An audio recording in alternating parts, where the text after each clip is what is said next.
Hello everyone, welcome back. Last video में हमने एक एग्जाम्पल स्टार्ट की थी जो हमने यहाँ तक कंस्ट्रक्ट की थी। सिंप्लेक्स टेबल 1 कंस्ट्रक्ट किया था। तो यहाँ पर जो ये इंटरसेक्शन वाला सेल है, यहाँ पर हम इसकी वैल्यू यूनिटरी बनाएंगे और बाकी दोनों की 0। यहाँ पर अब हम नेक्स्ट टेबल कंस्ट्रक्ट करेंगे। नेक्स्ट टेबल कंस्ट्रक्ट करने से पहले हम यहाँ रो 1, रो 2 और रो 3 मार्क करेंगे जस्ट फॉर रेफरेंस, क्योंकि हम इन पर जो भी ऑपरेशंस लगाएंगे वो हम इन पूरी रोज़ पर लगाएंगे। फर्स्ट ऑपरेशन में हम क्या करेंगे, रो 1 को 2 से डिवाइड कर देंगे। तो यहाँ पर जो हमारी अमाउंट्स आएंगी, ऑपरेशन लगाने से पहले हमने यहाँ पर जो x2 और s1 सिलेक्ट किए हैं हम उन्हें इंटरचेंज करेंगे। यहाँ पर हम ये s1 वेरिएबल ड्रॉप करेंगे और x2 इंट्रोड्यूस करेंगे। क्यों करेंगे? क्योंकि हमारी जो कॉलम है वो की कॉलम है और जो हमारी रो है वो मिनिमम रेशियो से लीस्ट अमाउंट वाली रो सिलेक्ट हुई है। Now constructing simplex table 2 like this. तो यहाँ पर हम सबसे पहले बेस वेरिएबल x2 और बाकी दोनों same s2 and s3 amounts आएंगी वो ऑपरेशंस के बाद। जैसे मैंने पहला ऑपरेशन आपको बताया, रो 1 डिवाइडेड बाय 2, तो solution value 18 divided by 2 that is 9, 0 divided by 2 that is 0, 2 divided by 2 that is 1, ये इंटरसेक्शन वाला पॉइंट था। Then 3 divided by 2 that is 3 by 2, then 1 divided by 2, and then 0 divided by 2, and again 0 divided by 2. अब हम यहाँ पर 0 values लेकर आएंगे using another operation. तो यहाँ पर हम रो 2 पर ऑपरेशन लगाएंगे, रो 2 माइनस 2 इंटू रो 1। जो हमारी न्यू रोज़ आई हैं वो मैंने यहाँ पर आर डैश से डिनोट की हैं और ऑपरेशंस हम पुरानी रोज़ पर लगा रहे हैं। तो यहाँ पर हम रेफरेंस के लिए रो 2 की वैल्यूज़ लिख लेते हैं, 18, 0, 2, 5, 0, 1 एंड 0। ये हमारी ओल्ड वैल्यूज़ हैं और यहाँ से हमारी न्यू वैल्यूज़ ड्राइव होंगी ये वाला ऑपरेशन यूज़ कर।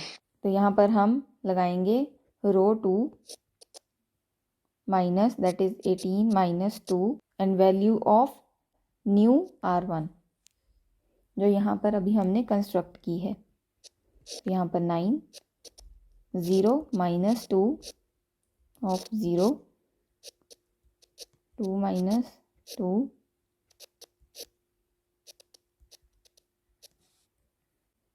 Like this. तो हम यहाँ पर वैल्यूज़ लिख लेंगे, 18 minus 18 that is 0, then again 0, then 0, 5 minus 3, 2, 0 minus 1 minus 1, then 1 and 0. Now moving on, अब यहाँ पर हम R3 डैश कैसे निकालेंगे? Using a similar operation to R2 dash, this is equals to R3 dash। जो ओल्ड R3 रो है उसमें से -2 अगेन R1 जो हमारी न्यू आई है। तो यहाँ पर रेफरेंस के लिए वैल्यूज़ लिख लेते हैं, this is equals to 25, 3, 2, 4, 0, 0 and 1। तो यहाँ पर ऑपरेशन क्या है, R3 that is 25 minus 2 into R1 dash that is 9। तो यहाँ पर क्या वैल्यू आएगी हमारे पास, 7,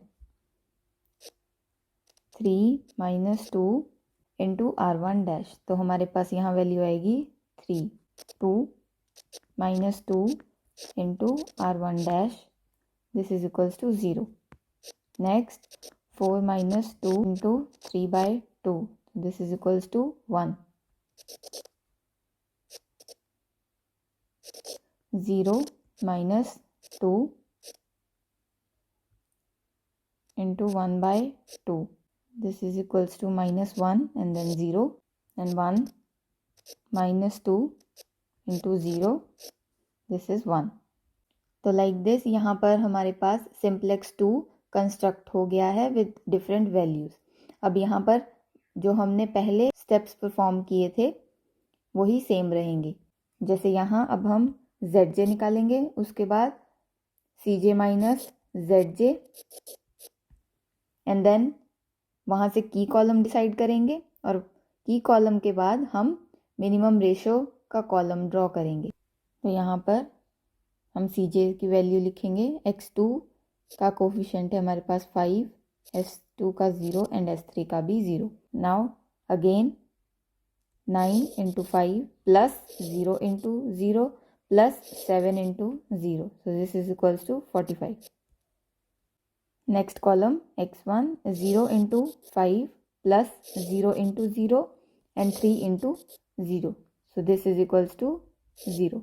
Similarly next 5 into 1 5, 3 by 2 into 5, this is 15 divided by 2, half into 5, this is 5 divided by 2, then again a 0, then again 0. अब next step CJ minus ZJ, this 3 minus ZJ, 5 minus 5 and 4 minus 15 by 2, so this is equals to 3 minus 0 is 3, 5 minus 5 is 0, here 4 minus 15 by 2।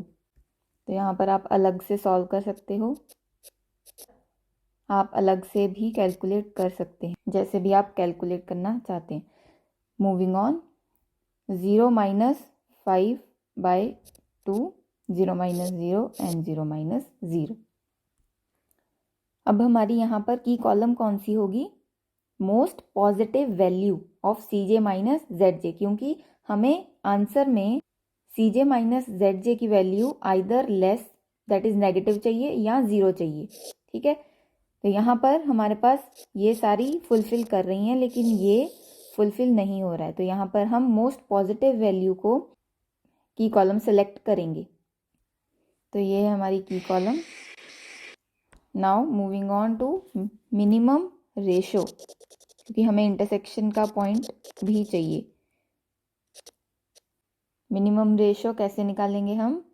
जो हमारी key column है, solution value को की column के साथ divide कर, तो 9 divided by 0 that is 9, like this.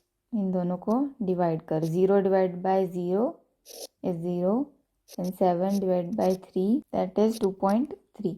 तो यहाँ पर अब हमारी मिनिमम वैल्यू कौन सी है? That is this. तो यहाँ पर हमारी रो कौन सी सिलेक्ट होगी? रो 3, दैट इज दिस वन।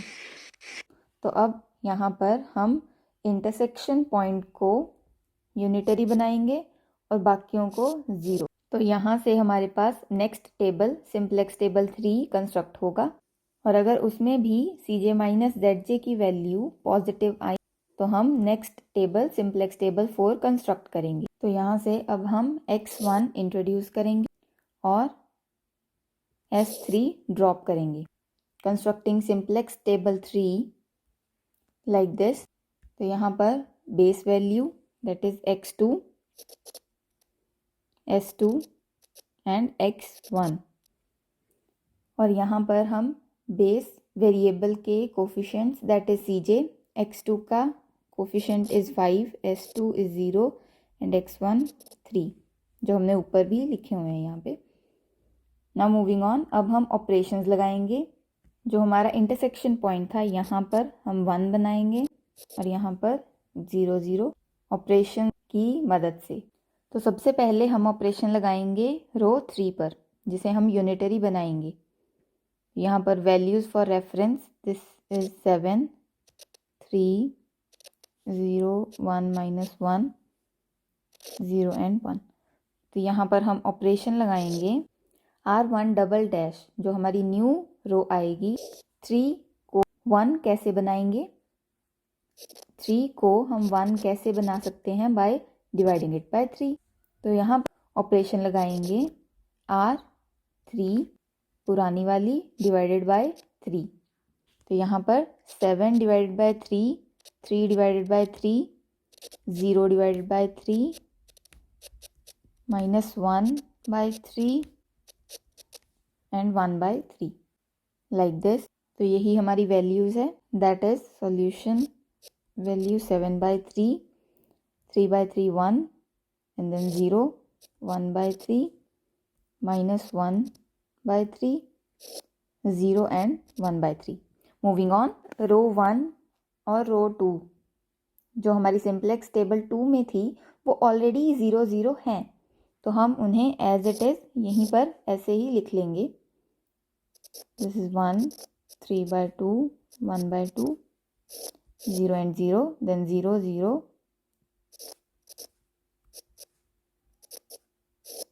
क्योंकि ऑलरेडी वो वैल्यू 0 थी इसलिए हमने उन पर कोई भी और ऑपरेशन नहीं लगाया। नाउ मूविंग ऑन, अब हम निकालेंगे ZJ की वैल्यू। और ZJ कैसे आएगा? Solution variable into CJ, 9 into 5 plus 0 into 0 plus 7 by 3 into 3। तो यहाँ पर 45 plus 7 that is 52। Now moving on, यहाँ पर 3, यहाँ पर 5। Now 5 into 3 by 2 plus 0 into 0 plus 2 into 0, then again plus 3 into 1 by 3। This is 15 by 2, this is equals to 15 by 2 plus 1। तो by taking LCM, और 15 plus 2 17, that is 17 divided by 2। Moving on, 5 into 1 by 2 plus 0 into -1 plus 3 into -1 by 3। So this is equals to 5 by 2 plus 0 plus -1. This is equals to 3 by 2. Moving on, 5 into 0 plus 0 into 1 plus 3 into 0 is 0 only, and this is equals to 1. Now moving on, CJ minus ZJ, which is this 3 minus ZJ, 5 minus 5 and 4 minus 17 by 2, like this. यहाँ पर 3 minus 3 0, 5 minus 5 0 and 4 minus 17 by 2. तो ये हमारे पास आ गया -9 by 2. Moving on, 0 minus 3 by 2, 0 minus 0 and 0 minus 1. तो अब हम यहाँ पर देख सकते हैं कि हमारी CJ माइनस ZJ की वैल्यूज़ हैं वो लेस देन है या इक्वल टू 0 हैं, विच मीन्स यहाँ पर हम ऑप्टिमल सॉल्यूशन पर आ गए हैं। तो यहाँ से हमारी फाइनल वैल्यूज़ आएंगी, विच इज़ Z की वैल्यू, X1 की वैल्यू, X2 की वैल्यू एंड X3. Z की value would be this one, 52. X1 की value which is 7 by 3, X2 की वैल्यू विच इज़ 9, और यहाँ पर हमारी X3 की सॉल्यूशन वैल्यू नहीं आई है तो X3 इज़ 0. तो यहाँ पर हमारा final answer will be, since all the values of CJ minus ZJ row are either 0 or negative, we get the optimal solution with X1 as 7 by 3, X2 is equals to 9 and X3 as 0 with the value of Z as 52. तो ये आप last में ज़रूर coat करेंगे। तो इस तरह से हम सिंप्लेक्स मेथड की हेल्प से लीनियर प्रोग्रामिंग प्रॉब्लम सॉल्व कर सकते हैं। I hope with this example is clear to all. ये एग्जाम्पल जो हमने अभी की ये प्योर मैक्सिमाइजेशन की एग्जाम्पल थी, जिसमें कॉन्स्ट्रेंट्स भी मोर देन इक्वल वाले और ऑब्जेक्टिव फंक्शन भी मैक्सिमाइज का था। अगर इस वीडियो से आपकी स्टडी में हेल्प हुई है और आपको ये वीडियो इन्फॉर्मेटिव लगा है, then do like and subscribe to the channel. Thank you so much for watching.